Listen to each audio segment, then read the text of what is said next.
that is my story, and that's a generation. I passed out in 1987, so I have reached a certain stage of my career here.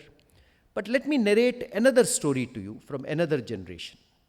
And I want to narrate the story of my 26-year-old daughter who completed her postgraduate education 3 years ago. So at the end of her postgraduate education, she received 3 job offers, all of which offered similar level of responsibility and remuneration. And she was agonizing about choosing between these job offers. Now, she was a 23, 24-year-old girl just out of university. At our time, I would feel fortunate if we got a single job offer. I still remember in business school getting my first job offer from the Tatas and signing up with them. She was agonizing between these jobs. So she had some discussions with my wife and me. First, she chose not to join one particular company because she thought that company was being unfair to a segment of its workers. She said they're not treating their workers in this segment very well. With another company, she said, I don't know what value they're contributing to society. I don't know whether they will last because the value is not clear. Eventually, she chose to join a third company because she felt it was a fair employer. She felt it respected women in the world of science and technology, which is what she wants to be in. And she felt it had a clear sense of why it existed in this world and what value it was adding to people. To me, that's a very clear message. And that happens with my daughter's friends. It happens with many of you here are in your 20s and 30s. It happens with many people in this generation, much more than it happened in my generation. I think to my daughter's generation, or what we call Gen Z, people in their 20s and 30s, purpose matters even more than it does to people in my generation. I recently attended a conference of global chief marketing officers organized by Forbes, where the marketing heads of some of the world's leading companies were present.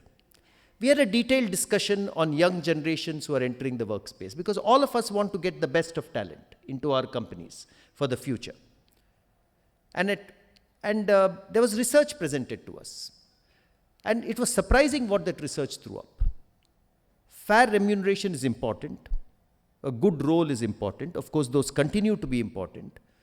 But the top 2 criteria which were coming up from people in their 20s and 30s, because today there are so many job opportunities in our country. The top 2 criteria which were coming up is the organization being fair to its workers, was one criterion coming up. The second criterion coming up is the company being inclusive in its approach. If these are the top 2 criteria that are coming up from people who are in their 20s and 30s just starting to work, who may have just completed business school or completed their post-graduation, you can recognize how important for a future-facing, future-ready organization purpose is.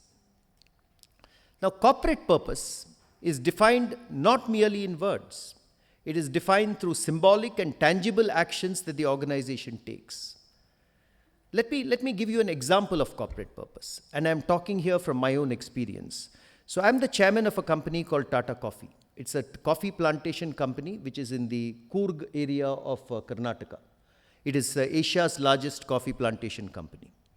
Now, our purpose in that company is to grow good coffee, which means coffee that is grown using the most sustainable and nature-friendly methods of cultivation and processing, while ensuring that we treat our workforce in a manner which is very fair and provide them wages as well as other facilities which are in line with the ethos of the Tata Group.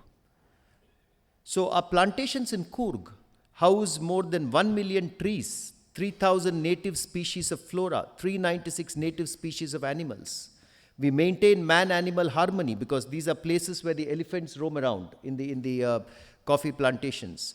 We sequester 2.6 lakh metric tons of carbon dioxide and use as much renewable energy as possible in our overall mix.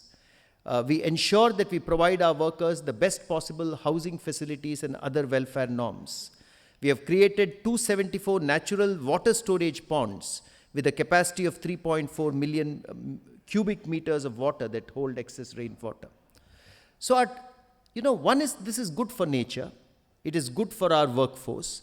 But very importantly, I find our younger team members resonating greatly with this sense of purpose. In fact, I find everyone in the company resonating with this sense of purpose. It provides our growth strategy with an unshakably strong foundation. Our customers resonate with this sense of purpose, and this is likely to be even more pronounced in the years ahead.